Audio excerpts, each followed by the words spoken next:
Hello cherry lovers, today I'm going to be making this delicious oven chicken stew, like beef stew, but only chicken stew, so stay tuned.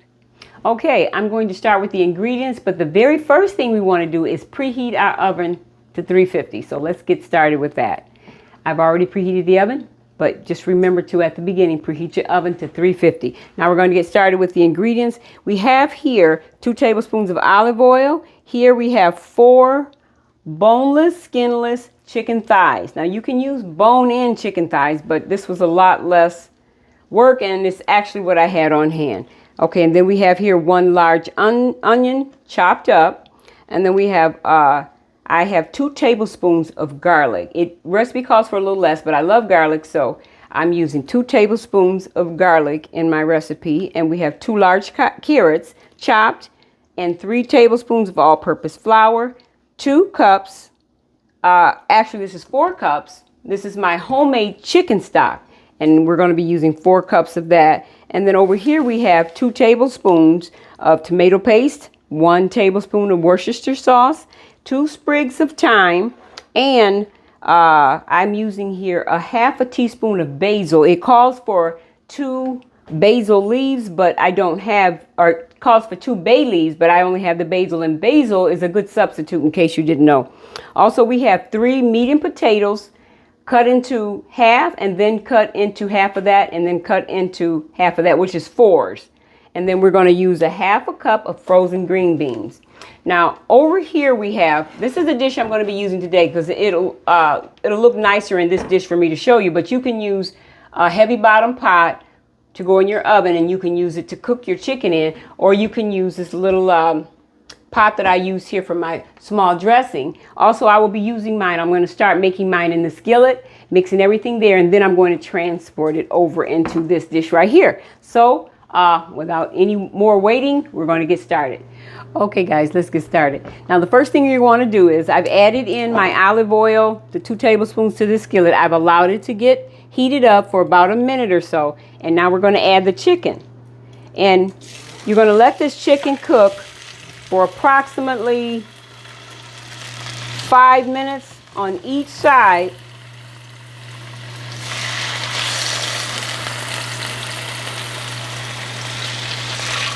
And make sure, I didn't say that, but make sure that you salt and pepper your chicken first. As you can see, I have put salt and pepper on my chicken, but you want to let that cook. We're going to set the timer for 5 minutes. We're going to let that cook for 5 minutes on each side, and then I'll be back to show you the rest of the recipe. Okay guys, our 5 minutes is up, and I just want to show you what this looks like. It's just lightly brown on one side in your olive oil. And now we're going to reset the timer for 5 more minutes. And then we'll be back to take a look and get started and move on from there. Alright guys, our 10 minutes of browning the chicken on each side is up. Let's turn that timer off. And you're just going to take your chicken out, put it on a plate, and set that aside. Okay, and with your eyes still on, and in case you're wondering what I cooked that chicken on, I cooked it on a medium, not a medium high, but a medium. My stove is really, really finicky and picky, so it's on a medium. Brown it for 5 minutes on each side. Next, you're going to add your onions, and you want to caramelize these onions. So what you're going to do is maybe turn it down, drop it down 1 more degree, and then you're going to cook these onions for 8 to 10 minutes. It takes that long to get them caramelized, but you just keep stirring. You don't have to stir continuously, but to stir them up, and then let them cook for 8 to 10 minutes. Like I said, you can check them to see if they're caramelized, and then we'll be back to finish the recipe. Okay guys, this is halfway in through the process of caramelizing the onions, and as you can see, caramelizing the onions, as you can see, they're starting to turn browner. So you want to stop and stir them maybe every minute or so, and kind of spread them back out so that they can continue to cook. So we've got another 3 to 5 minutes. So we will check back shortly, but remember to continuously, not continuously, but every about a minute or so, stop and stir them. Okay, this is what it looks like after about 9 minutes. Now what we're going to do next is we're going to add in the garlic, and then we're going to stir the garlic for about 30 seconds.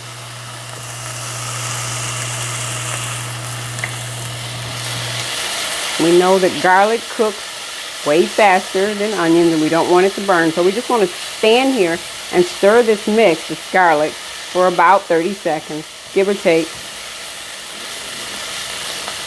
And then after oh, that smells so good. And you'll be able to immediately smell the fragrance from the onions and the garlic, which is something, the mix I love. Okay, now the next thing that we're going to do is sprinkle in the flour. And then we're going to mix that for about a minute.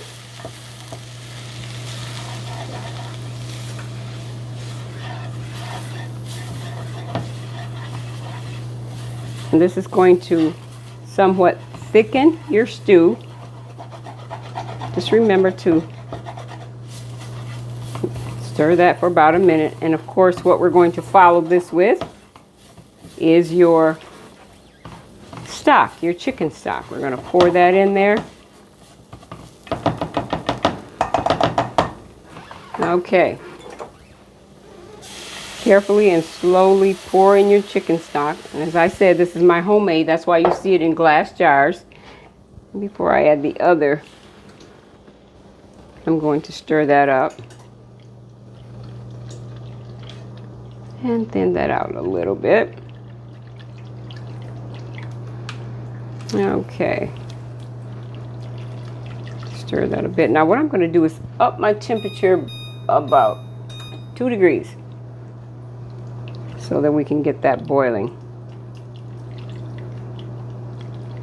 Okay. Now I'm going to add in the other 2 cups of chicken stock.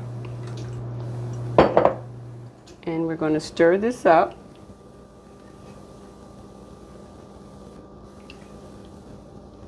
For about 20 seconds, just to kind of break up some of that.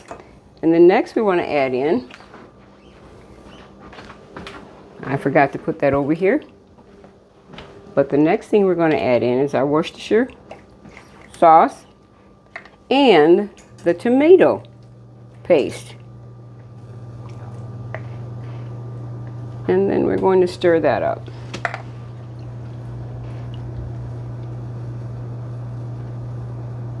And as you are stirring this up, remember to kind of scrape that luscious, wonderful brown bits off the bottom.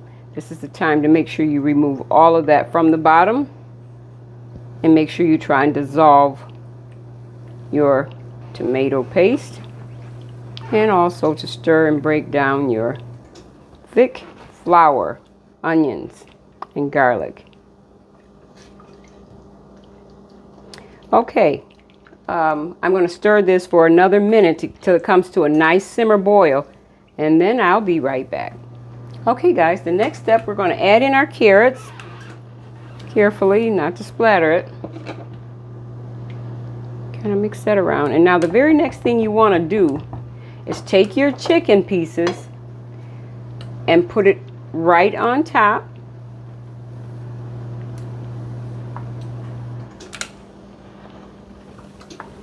Oh, there's one thing I think I better do first, since I'm not using bay leaves. I'm going to drop the thyme pieces in there, and then I'm just going to put the basil in there and just kind of stir that a little bit, move that around before I add the rest of the chicken in there. If you're using dried basil, you want to kind of mix that up in there. Okay, then I will grab the other chicken, and we're going to let this come to a simmer, and then we're going to add in the potatoes, but I'm going to let this come to a simmer, and then I'll show you what to do next. Stay tuned. All right, we got a nice little simmer going there. Now what we're going to do here is add in the potatoes. I'm going to put these in with my hand. I don't want to splatter and have stuff going everywhere, so we're going to gently put them in there. You probably wonder, well, why does she have her potatoes in water? Because it keeps them from browning so quickly, changing colors. And add your potatoes.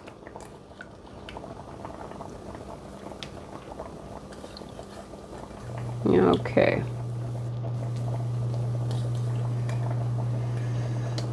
All right. Potatoes are in there. Now, I have this glass dish over here, and I'm going to pour this off camera into that dish, and then I'm going to put it in the oven and bake it for 35 minutes to start. Okay, so I'll be right back when I go to put it in the oven. Okay, I'm going to slowly and carefully lift this pan. As you can see, I put it in my glass dish. I probably should have put it in a bigger dish, but Larry said he wanted it in that one so you could see it better. And you may be wondering why I didn't put the peas in. The peas are put in the last 10 minutes of the cooking time. So you're going to let this cook for 35 minutes, and you're going to take it out. You're going to check your potatoes and see if they're getting tender. And then if they're not quite tender, you're going to put it in for another 20 or 30 minutes. It usually takes about 60 minutes for this meal to cook. And then after you're done, you take it out and you add your peas. Kind of push the peas underneath and just let them cook for another 10 minutes. And I'm going to let this go for the 35 minutes, set my timer. And then we're going to come back and check the potatoes. I'll see you shortly. Okay. We're about halfway through. I'm going to take this out and just get my fork and check the potatoes. Let's see. Yep, those potatoes have to cook. And of course, we're letting the chicken cook because you know where we browned the chicken, the chicken was not fully cooked. But since you're putting it in the oven to bake, then you know it has to cook a little longer. So we're going to put this back in the oven and we're going to set the timer for about 20 more minutes. And then we're going to take it out and add in the peas. So we're going to give that our 20 to 30 more minutes, about 20. And then we're going to take it out and add the peas into it. I'll be right back. Okay.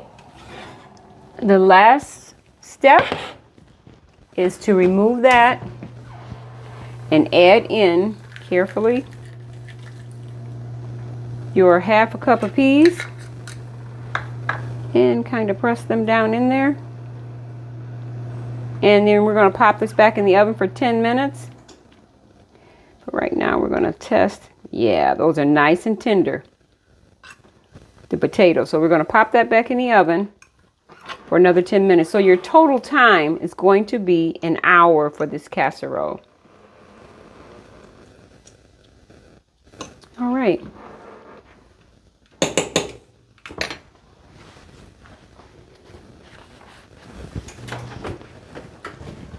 Carefully. And as you can see, I put that pan under the bottom with that silicone mat just in case it kind of spilt over, but it didn't spill over, so that's good. All right, we're going to set the timer for 10 more minutes, and then we're going to take it out and let it cool, and then we're going to let Larry taste test it. Okay, guys, this is the finished product, and it looks absolutely amazing. And the potatoes are all nice and tender, and there was a couple of things I wanted to remind you of. Now that you have it out of the oven, you got to remember to take out your bay leaves if you've used bay leaves, or remember to take out your thyme sprigs. You want to remove those from there. And it's okay if you happen to be eating it and you go through it, you can just remove it as you go along. But there's one other thing I wanted to mention. You can eat this just like it is. It's chicken stew and it is delicious. And this is how I eat mine, with nothing added. But my daughter, she requested yesterday that I make some rice. And so I made a pot of rice, and she will take this, her and Larry, and just put some rice on a plate and pour that over top. And you can also use noodles if that is your preference. So the next thing we're going to do is let Larry taste it for you guys. So hang on. Hello cherry lovers. Joyce made this delicious. It's called chicken stew. And I'm going to take a bite of this. I've already had some because she made this before and we loved it. So she said, I'm going to make this and we're going to put it out a video. So here we go. It is wonderful. Wow. This stuff is delicious. Like I said, I ate 2 plates of it the other night. And I'm telling you what, this is one recipe you can cook for your family and love it. So if you guys like this video, hit the thumbs up, like and subscribe. We love to see you come back. Joyce loves making these videos and I love eating them. So you guys have a good one. Bye now.